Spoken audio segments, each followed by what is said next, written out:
Good morning, Dr. Halamka from Barcelona. How are you? Well, hey, good morning from Boston, and just thrilled to be here from and Boston. talk about innovation ecosystems. So you're in Boston and you are full of energy, as I see.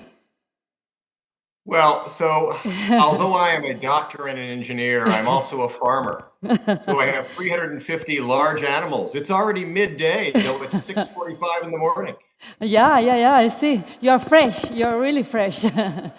I read some things about your platform, and for example, I was reading that Mayo Platform allows Mayo Clinic to expand beyond our walls and to innovate in new ways to touch the lives of millions of people. And you also say, we are working to create the most powerful information technology platform in healthcare. So we really are looking forward to hearing from you. When you want, you can start with your conference, and afterwards, we'll have some questions if we want from the audience. Thank you very much. Well, hey, thanks so much, Aurora. Now, this audience is interested in transformation and innovation ecosystem of ensuring that Catalonia and your region is not timid, is moving in a bold way. And so how might you do that in the field of AI? Well, let me start with maybe a high-level comment from the World Economic Forum this year. Although the theme of the World Economic Forum was supposed to be rebuilding trust, just want to make sure you can hear me okay? Okay, good. Well, although the theme of the World Economic Forum was supposed to be rebuilding trust or reflect on climate change or global conflict, the real theme of the World Economic Forum was AI and its impact on society. What is it that countries will do to encourage innovation? What guidelines and guardrails will you put in place? How will you transform the workforce? And how will you get ready for this new, what could be Promethean event, transforming the way we experience healthcare and life sciences? So coming out of Davos with those themes, I would like to talk to you a little bit about what Mayo has done to get ready for 2030, this cure, connect, and transform future that all of us want and hopefully will do no harm. Mayo asked the question, if we are going to be directed to be leaders in AI, what might you need to put in place? What is the foundation you need to build? I think all of us would recognize whether it is predictive AI or generative AI, and I will define those terms in a moment. It starts with data. And that is AI models, however they're created, always depend upon a training set of information, of observations of the past. And so here's a question for Catalonia. If a new innovator, a new startup company, comes to an academic medical center and says, let us build something that is a collaboration for the future, how long does it take from idea to running code? Well, in the United States, the answer is about 18 months. And that's not very agile. And in the world of AI, where there is so much transformation, so much innovation so fast, how can we be more agile? What Mayo decided to do was to take its entire data set, 10 million patients, and de-identify it. Now, the word de-identify is tricky.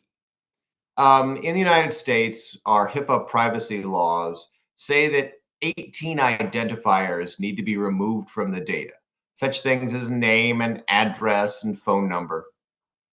And that's fine. And for certain kinds of data, like lab tests or allergies or medication lists, removing those identifiers is probably sufficient to make the data privacy protected.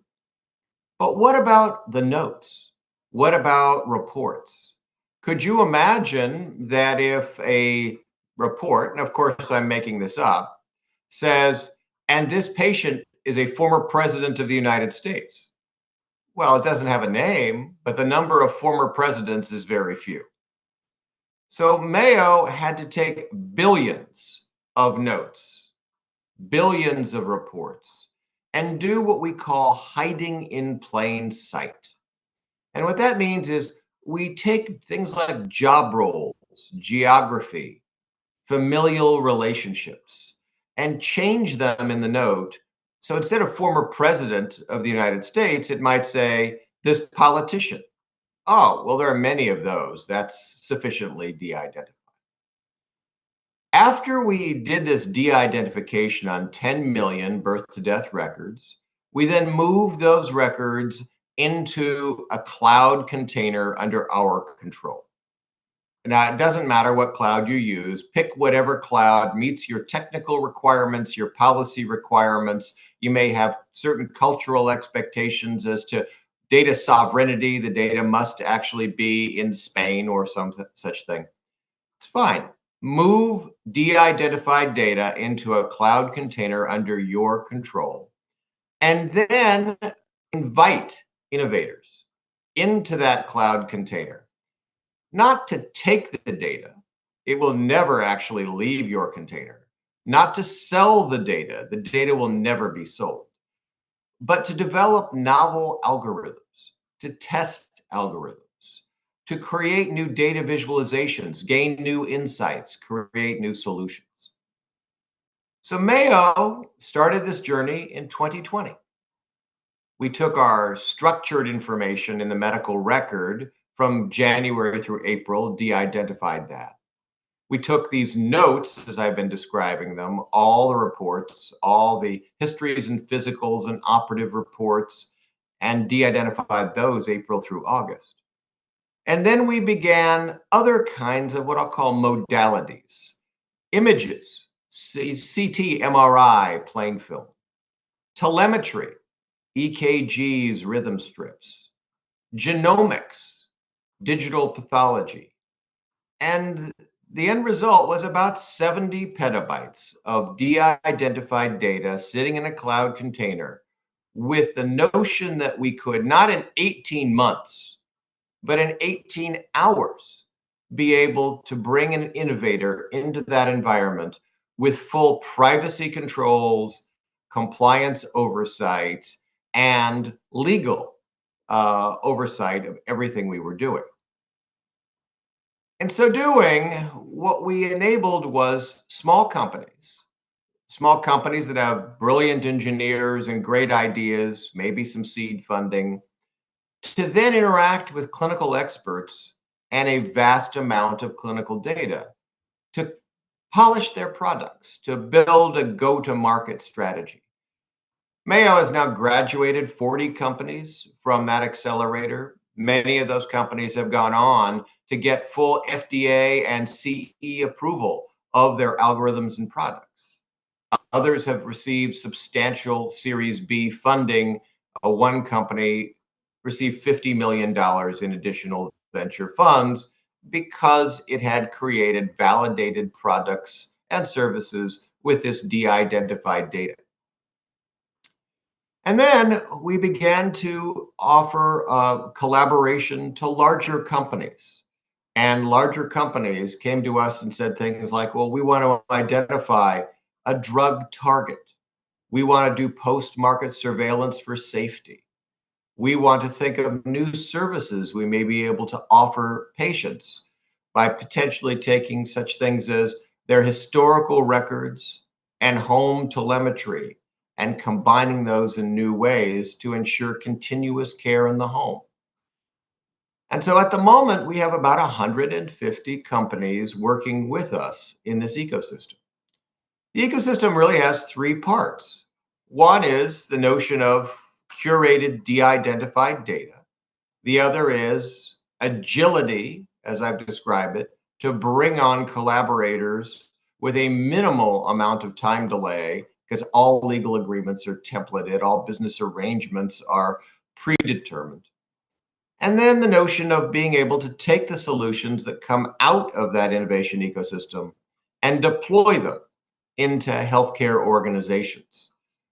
We happen to use a technique that enables us to deliver to the workflow of clinicians algorithms that execute and provide valuable assistance inside the electronic health record, but we don't need the cooperation of the electronic health record vendor.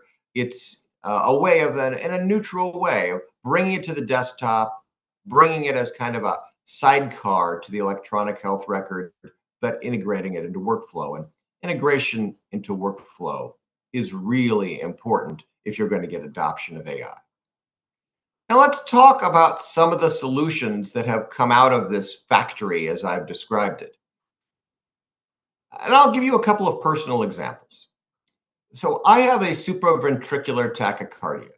Now, what does that mean? It means sometimes my heart rate, which is at 70, goes to 120, 150, uncomfortable, but not life-threatening.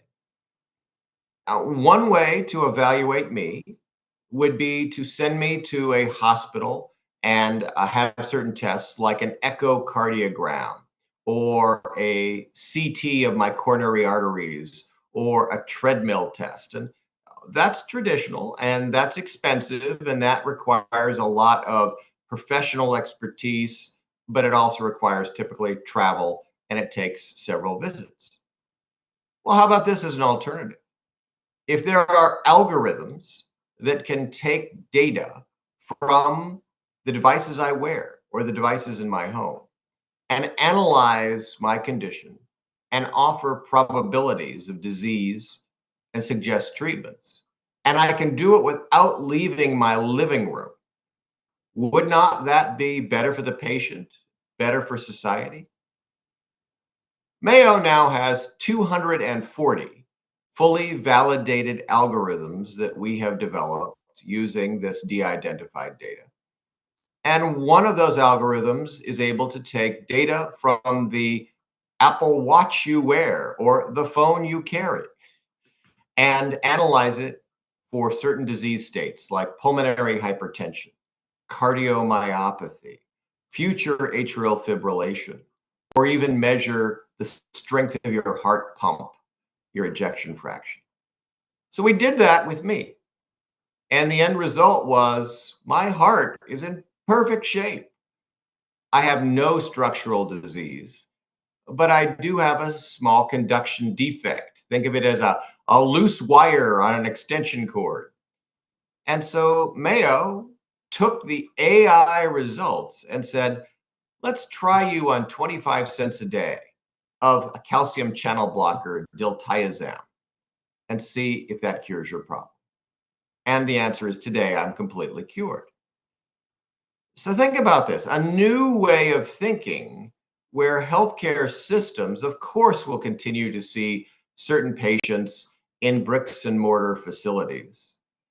But many, many new patients can be seen and treated in the home using AI algorithms that have been appropriately validated, tested to ensure they are safe, appropriate regulatory approval granted, but then used to reach more patients in more geographies, spreading your specialty expertise greater than you ever could in a traditional approach. In the field of neurology, we can diagnose neuromuscular disease by voice, not what you say, but how you say it. So Parkinsonism or ALS.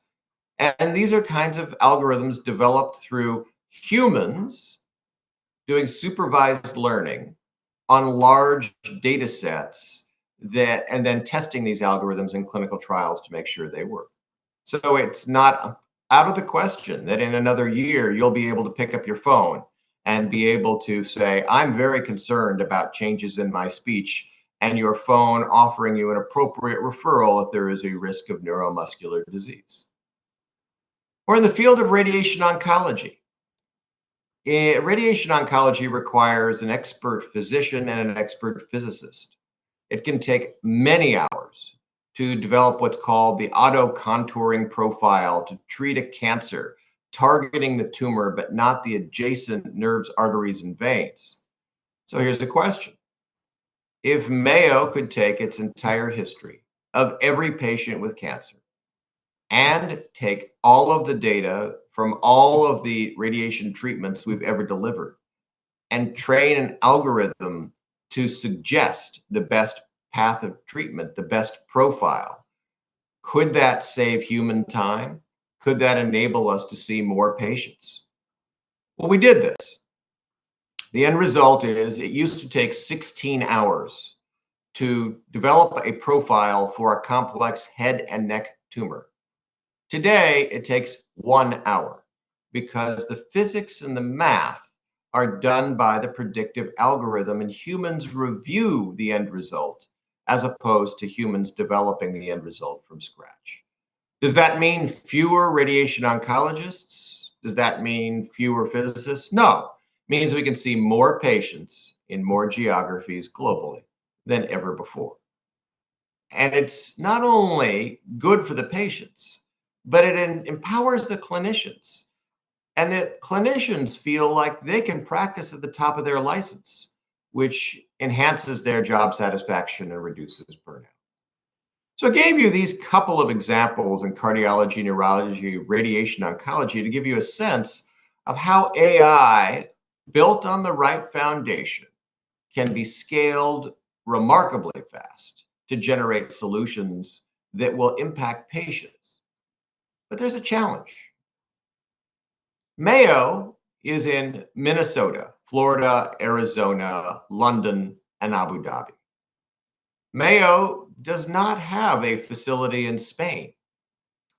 So if I develop an algorithm based on 10 million patients in the United States, and then we deploy that algorithm to Catalonia, will it be fair, appropriate, valid, effective, and safe?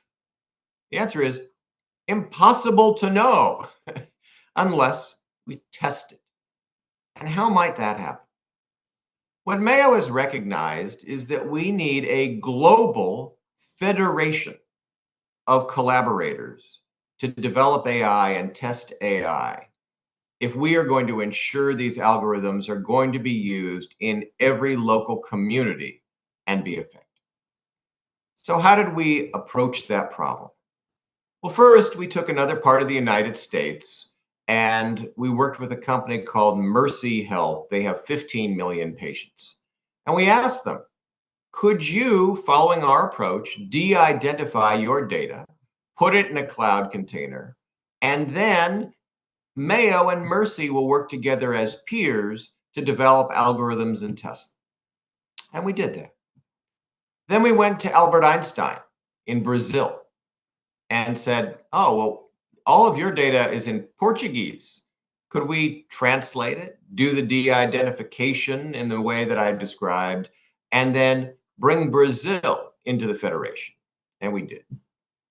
And then UHN, University Health Network Canada, we brought in Canada. Sheba in Israel.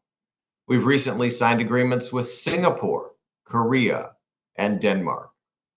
And over the course of 2024, we'll be visiting 21 countries with the notion that all the data will stay in the country. All the data will be controlled by whoever generated it.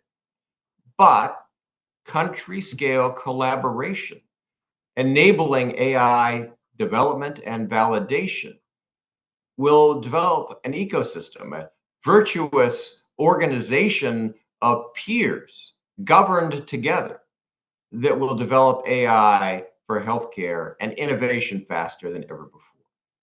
Mayo is not a hub. Mayo is just a facilitator in this global discussion. And so, for example, when I was at the World Economic Forum, I was able to meet with several prime ministers and health ministers.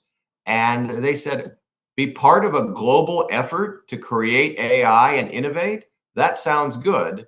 Let's work together. So I tell you all that because that's the foundation I see, given that Biocat is leading an innovative region of Catalonia. Start to think about how do you accelerate development for your local companies, but how do you also participate with other countries in creating a virtuous ecosystem? So that's a bit about predictive AI, but let's talk about generative AI. Generative AI is a little bit of a different issue. As you know, large language models are not sentient. Large language models are simply taking billions of sentences of the past and then, for a given prompt, creating new sentences, simply picking the next word in a sentence based on looking at patterns of others who have written sentences. The challenge with that, how do you assess its quality, its accuracy, its consistency? To me, if AI is to have credibility, it needs to have transparency. How was it created? What training sets did you use? Does it have reliability and consistency? Can I guarantee a good answer no matter what I ask or when I ask it? Well, for those of you who've experienced generative AI, you know it has power, it has potential, but it also has pitfalls, problems. And let me give you an example. One of our cardiologists wanted to ask ChatGPT for help with a very difficult case. The patient had just had a sternotomy, a major inline incision through the sternum. And the patient developed an arrhythmia and needed a pacemaker wire. Is it safe to insert a pacemaker wire 1 centimeter next to a fresh sternotomy score? Let's go ask ChatGPT. Well, ChatGPT said, actually, there have been clinical trials on 5,000 patients. It shows it's completely safe to do this. In fact, if you want the reference, it's in the Journal of Clinical Electrophysiology, January edition, page 411. Wow, that sounds like a very comprehensive answer. The study has never been done and the journal doesn't exist. And how could ChatGPT create such a compelling story and, in fact, entirely fictional, create text that could do harm? Well, I did talk to some senior executives involved in the creation of ChatGPT, and what they said is all of the ChatGPT family has been engineered to never exfiltrate its training data. So if you ever see a reference to a journal article, it must be false. Okay, so here's an interesting issue. You could, at 7 in the morning, ask ChatGPT a question and get a brilliant result. And at 7:01, ask the same question and get complete fiction. So we have to be careful about picking use cases where generative AI will be applied, and clinical diagnosis, probably not a good one at the moment. So here's another example for you. We took a case from the Journal of the American Medical Association and put it into generative AI. The case, a 59-year-old crushing substernal chest pain, shortness of breath, hypotension, and left leg pain. And the question we asked, generative AI, what is the diagnosis? And the end result from generative AI came back, this is a heart attack, anticoagulate. Well, here's the problem. You heard me say left leg pain. That would be pretty odd in a heart attack. So I asked the question differently. Generative AI, what diagnosis should I not miss? Oh, don't miss a dissecting aortic aneurysm.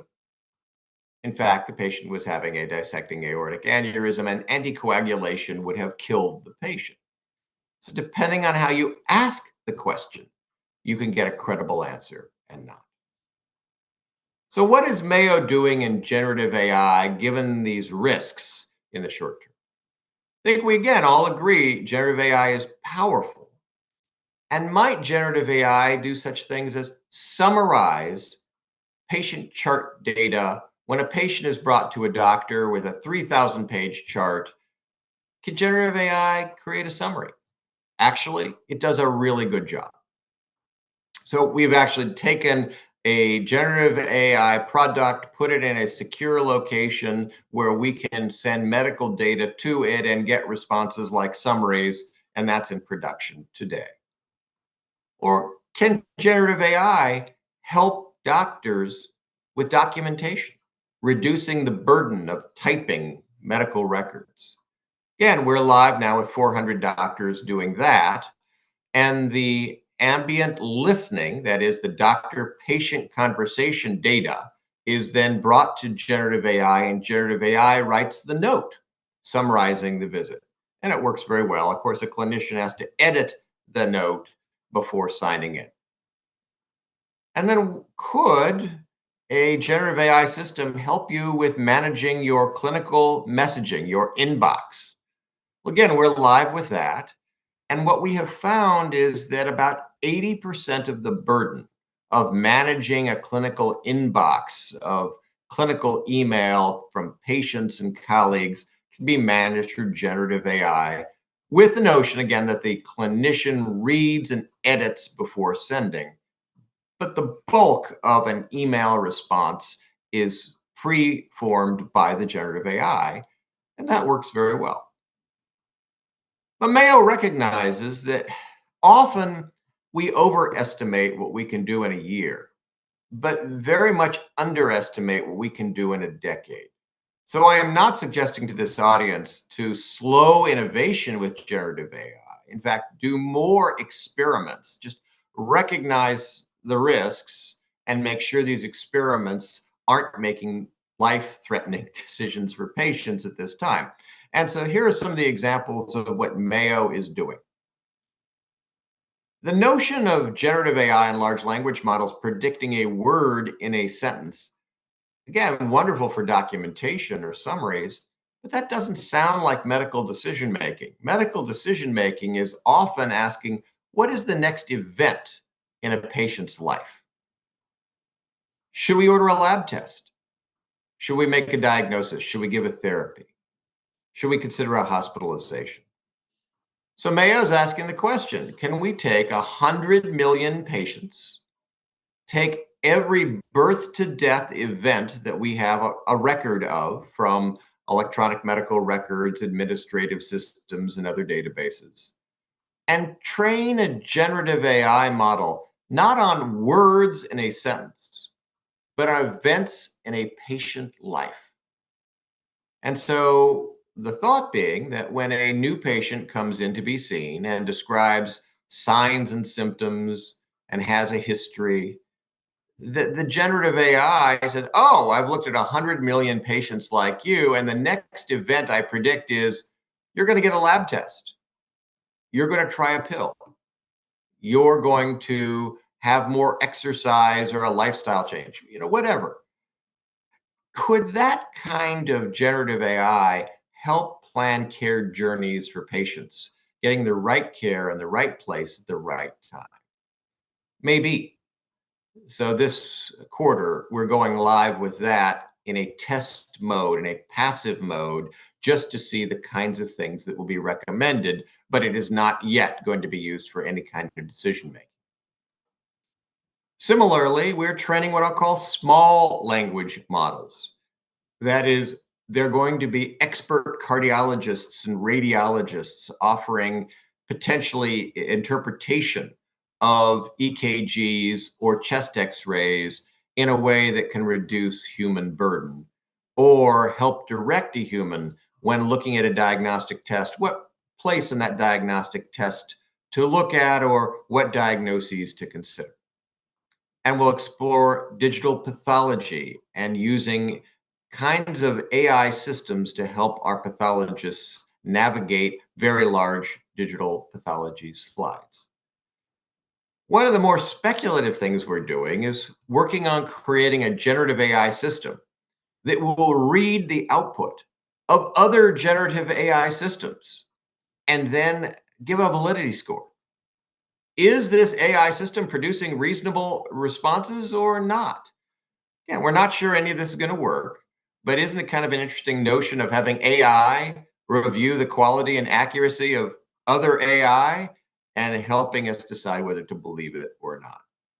So I tell you all this because you can see in the world of predictive AI, more than 240 algorithms, many in production, regulatory oversight, good. Generative AI, limited use cases, more of an administrative nature, and clinical experiments that will do no harm and not being used to make decisions for live patients.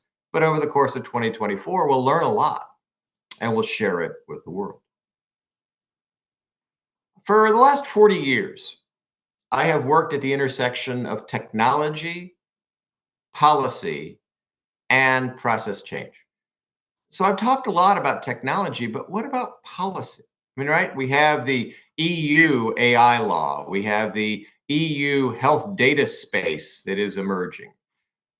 Could you imagine a set of regulations or laws over the next year to two that are going to help ensure that the AI we're deploying in healthcare is effective and safe? In the United States, we've put together a coalition. It's called the Coalition for Health AI. You'll find it at coalitionforhealthai.org. It now has 1,400 members that include large companies like Google and Microsoft and Amazon and Apple, but also all the academic medical centers of the United States, Stanford and Duke and Mayo and Hopkins, as well as the US government, the Food and Drug Administration, the White House, the Health and Human Services Department. And this coalition of the willing came together to create the guidelines and the guardrails for the appropriate use of AI in healthcare. And you'll find if you go to the website, everything we do is free. Everything we do is open source. And you'll find all the guidance and guardrails, the implementation guidance, the best practices for life cycle management of AI on that website, all downloadable at no cost. And so I encourage in Catalonia the development of similar kinds of coalitions. Of course, you're welcome to join our coalition, which is becoming more and more international with each passing day. But bring together in your region those stakeholders from government, academia, and industry that will set a community standard for the use of AI in healthcare so that we understand its strengths, its weaknesses, its biases, and potential liabilities. And you can understand that there's often a question from a policy perspective of liability. What if the AI makes an inappropriate recommendation? Who's liable? And at very early days, but in the United States, our Center for Medicare and Medicaid Services has a proposed rule on that topic, which says the following. Suppose a doctor says, I'm just going to turn this case over to the AI and let the AI make the decisions. If that were to happen and the AI made an inappropriate recommendation, the doctor would be liable.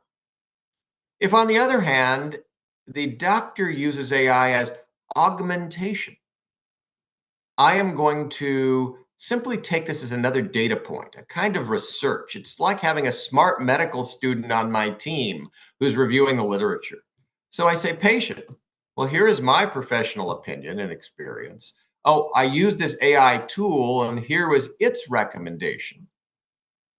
As long as there is this dialogue and the AI is augmenting decision-making, not replacing decision-making, then there is no liability should something untoward happen. And so these are the kinds of societal questions you'll need to ask.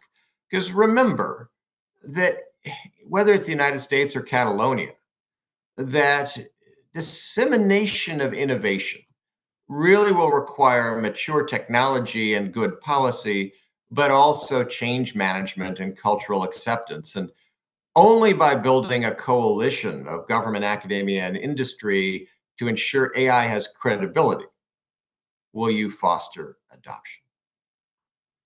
So it's a very exciting time. I would tell you that 2024 is a perfect storm for innovation.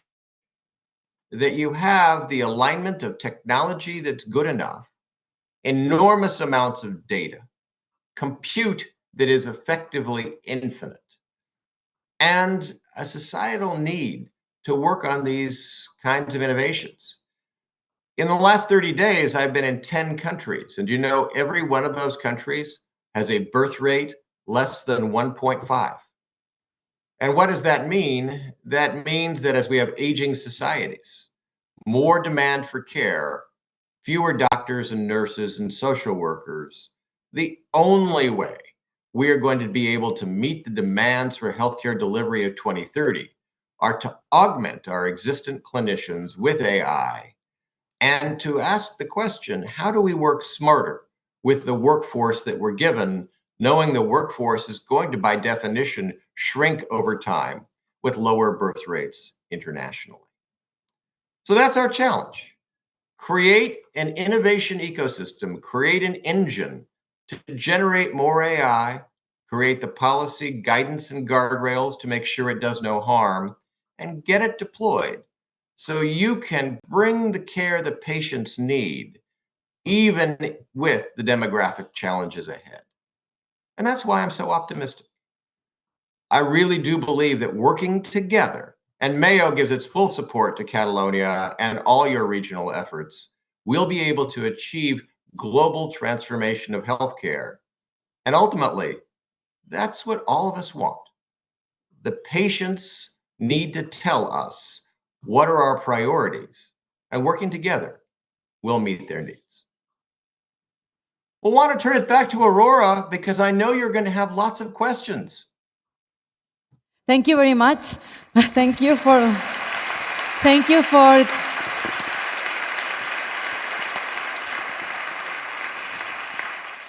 Thank you. Just said before, thank you for your energy and your passion. And now I say thank you also for your optimism. So thanks very much, because it's really impressive what you are doing, ChatGPT apart, what you're doing to reach patients all over the world. So thanks. And I think we can meet in Barcelona soon. So I hope we start a meeting together. And now, we start with the questions from the audience. Just hold your hand. And I would like you introduce yourself before raising the question. So we start with the audience. We have one question over there. Hi, hello. This is Jesus Purroy from the Inveniam Group. Okay, so given the, let's say, uneven coverage of healthcare in the US population, my guess is that your original 10 million data set will have biases in, so some populations will be underrepresented and some populations will be overrepresented. When you train your AI on this data set, do you correct somehow for this representativity issue, or is it going to come up anyway? Thanks. So what a brilliant question. And let me give you a prediction as to what you'll see in the next quarter. Because no healthcare system in the United States, Mayo or Duke or Stanford, has enough patients with enough diversity, any algorithm that is produced will be biased, right? You, for every algorithm, need to understand the data that was used to create it, and you need to understand its performance in a subgroup analysis of such things as race, ethnicity, age, geography, gender, etc. I predict in the next quarter, you'll see announcements that the United States will create a nationwide network of AI assurance labs, leveraging exactly as you say, local data sets throughout our regions that will be able to, for any commercial product, identify its biases so its biases can be mitigated. No algorithm will ever be totally unbiased, but it certainly can be used in the right context for the right patients. It can be locally tuned and improved so it will have better performance. And that's why I mentioned this notion of a federation of Mayo working with Mercy and UHN and Albert Einstein, Sheba, and other countries. It's only if we have enough local data and a nationwide network of AI assurance testing that we can identify and mitigate bias. Okay, more questions? Just over there. Can you introduce yourself? Yeah, good morning. I'm Joan Comella. I'm the director of Children's Hospital here in Barcelona. First, thank you for this amazing talk. I have a couple of questions, but maybe I will concentrate it just in one. and is what are the implications? What are the implications of the professionals in the design and adoption of the solutions and their new roles? I mean, I was thinking, are you professionals in Mayo happier with the implementation of AI? And if they are, how do you measure that? And I have a second question, if I may. Second question is, how do you foresee the implications of the patients in the design of solutions? And what will be the impact of that in healthcare provision, particularly in primary care? I was thinking, what about losing the humanistic part of healthcare? Are you controlling that also? So what really great questions. So let's talk through impact on professionals. I've been a physician for 40 years. And what are some of the things that concern me? Well, the burden of administrative documentation and billing and all the things that are adjunctive to just seeing the patient. That's a challenge. The number of hours in a day. What we call pajama time, right? You see your patients for 12 hours and then you go home and spend the evening documenting or catching up on all the administrative details. So what the professionals have asked, can I spend much more time with my patients? If AI is helping with some of these tasks like documentation or some of the more administrative detail, filling out forms for me. And so what we've seen at Mayo is through some of these systems that we've put in place, clinician satisfaction, as measured through survey, is substantially improved if they can be supported in a way that enables them to work at the height or the top of their license. And let me give you a quick example. A week ago, a physician emails me, I have had dinner with my family for the first time in the last 2 years. Thank you so much for these AI solutions that are making my workday easier. So being able to see more patients with more satisfaction and less burden. But also there's a safety net notion. If the AI can overread the X-ray, overread the EKG, provided an overread of your note or your diagnostic thinking, it's a kind of comfort. It's never replacing the doctor. It's augmenting and providing another data point. Let's talk about the patients. So since you are a clinician, how many times a week do families come to you, friends, colleagues, and say, I have this issue. Where do I go? What do I do? Well, this happens to me every day. Wouldn't it be wonderful if eventually, and it may not be 2024, maybe it's 25 or 26, that every patient has an AI doc in their pocket. And that AI doc in their pocket isn't replacing their primary care physician. The AI doc in their pocket says, oh, well, other patients like you have had this care journey. Maybe, you woke up with this sign or symptom. The next thing for you to seek is this person, this test. Try this. I'm hopeful, and patients are telling me this. They would like tools that help them navigate the healthcare system so they get to the place they want, wellness, more quickly. In a funny sort of way, we use Google Maps or Waze to drive.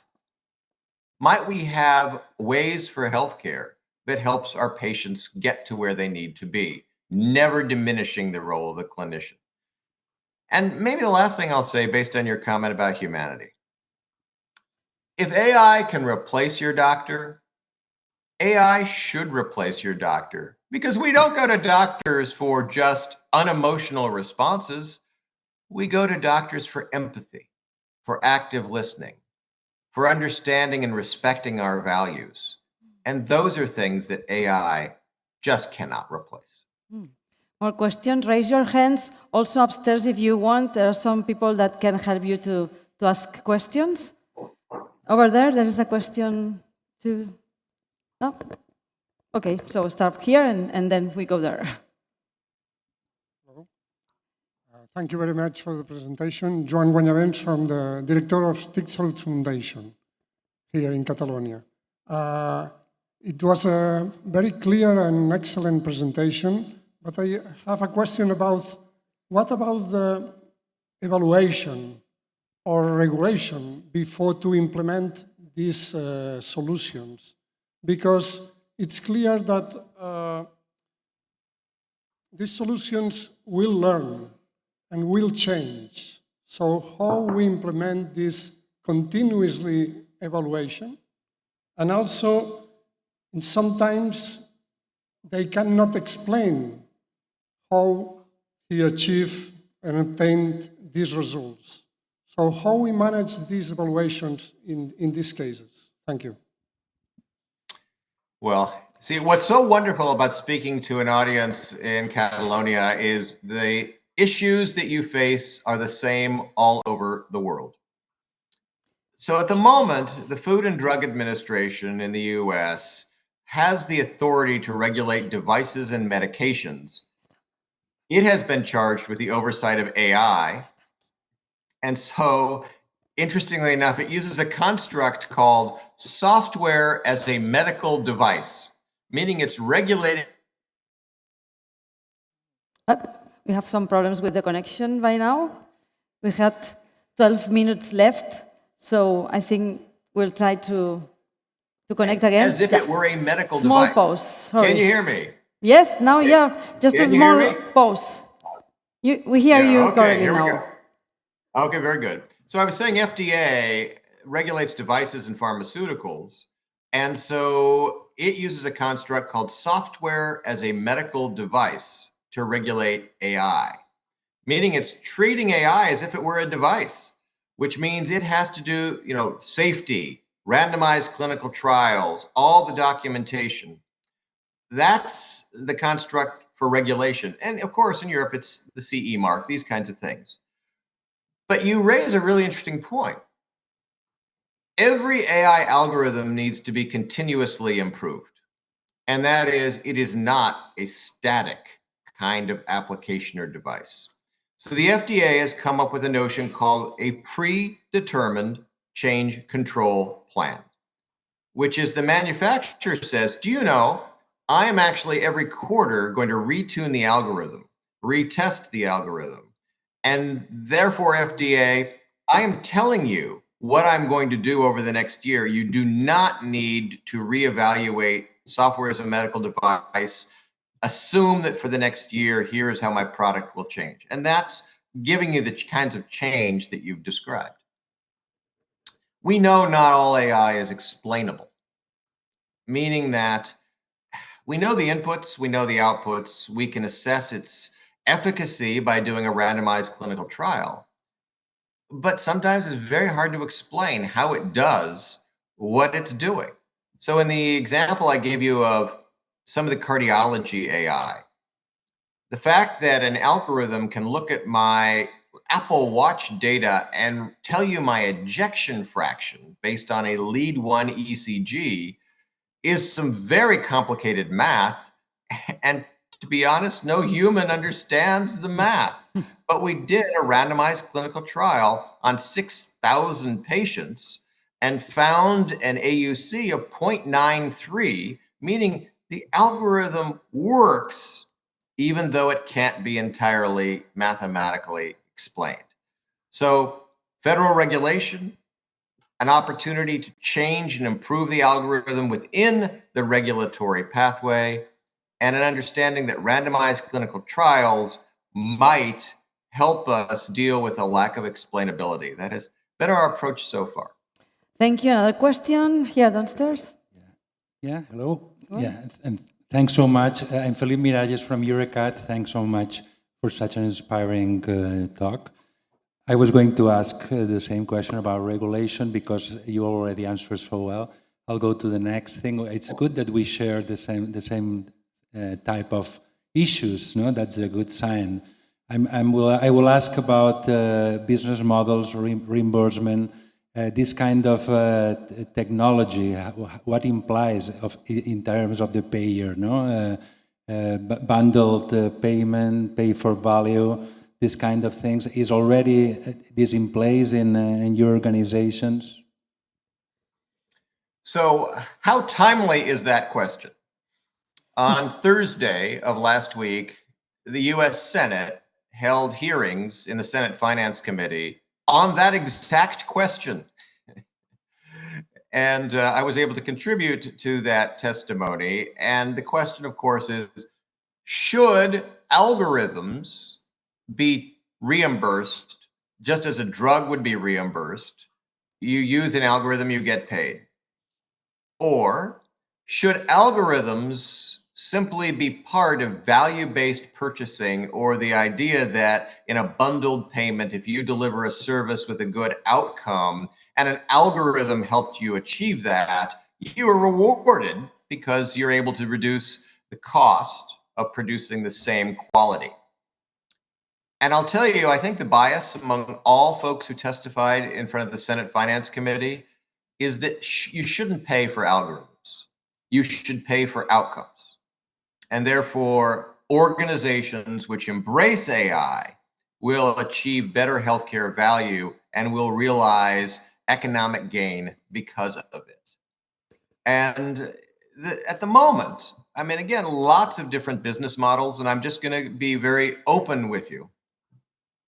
Imagine one of the hospitals in Catalonia who doesn't sell data, because again, would never do that, but helps co-develop an algorithm with a commercial company, and potentially, because of their efforts, could take equity in that company. And as the company succeeds, the hospital realizes that equity gain. Certainly, that's a possibility. Or a hospital could license its technology to a company, or could have shared revenue with a company. So really two answers to your question, which is, from a government perspective, value and bundles probably make the most sense. From a healthcare organization perspective, equity, revenue share, and licensing probably makes sense. Okay, another questions? Go on.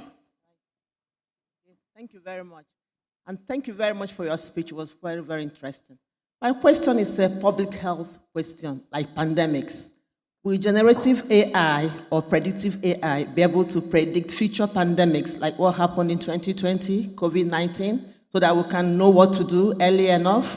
Is it possible to use predictive AI with the data you have to predict future pandemics and how to, help the world faster, considering that you collect data with predictive AI? Is it possible to predict future pandemics and how the world can go about it faster?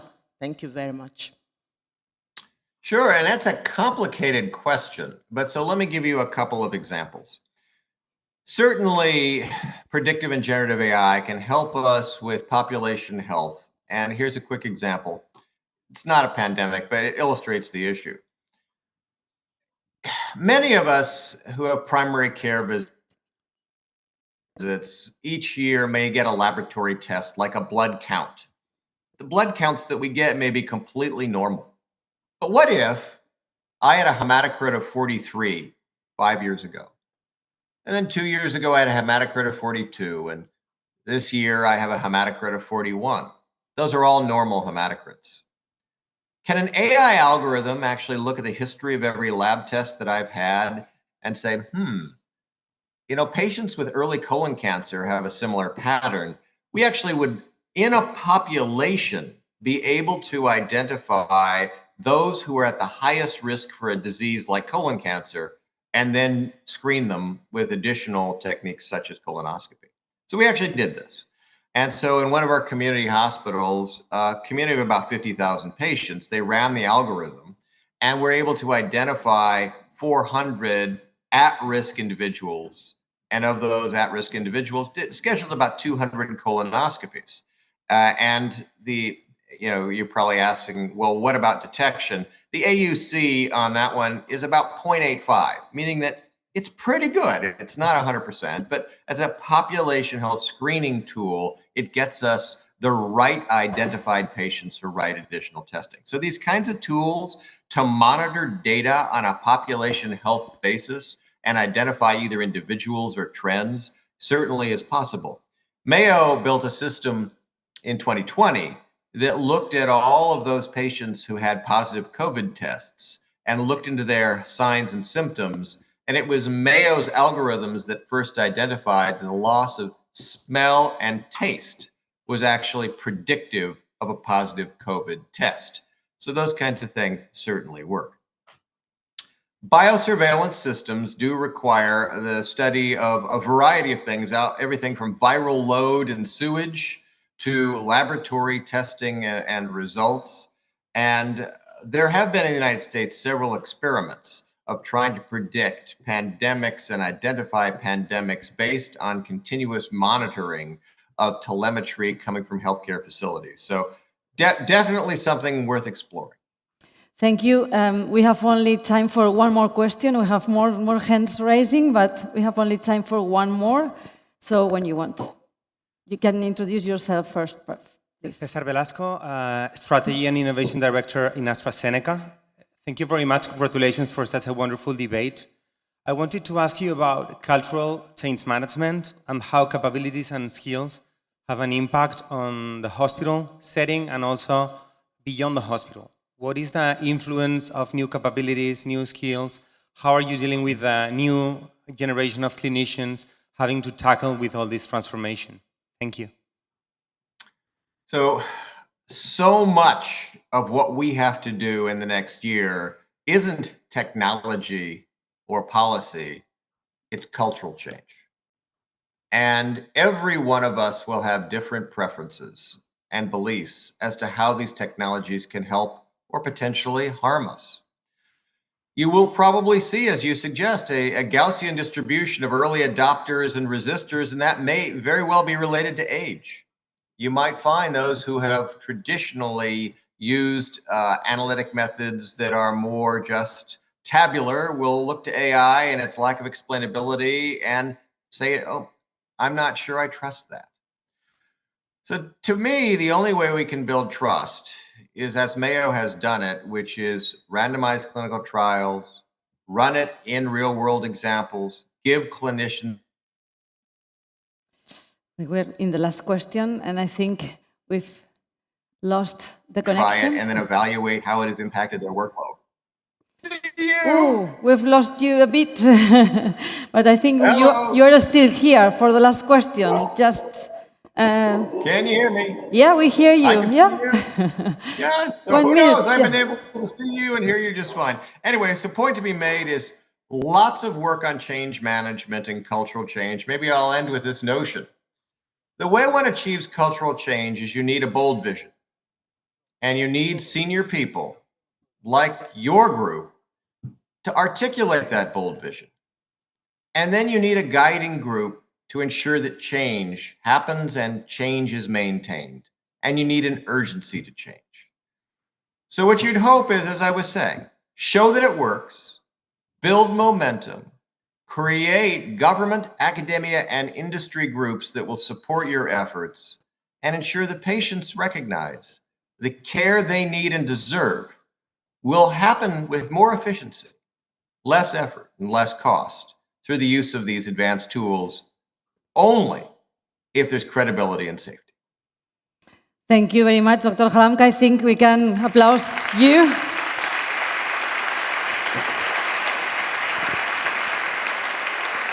Thank you. You leave us with lots of thinking about what you've explained to us this morning. Have a good day.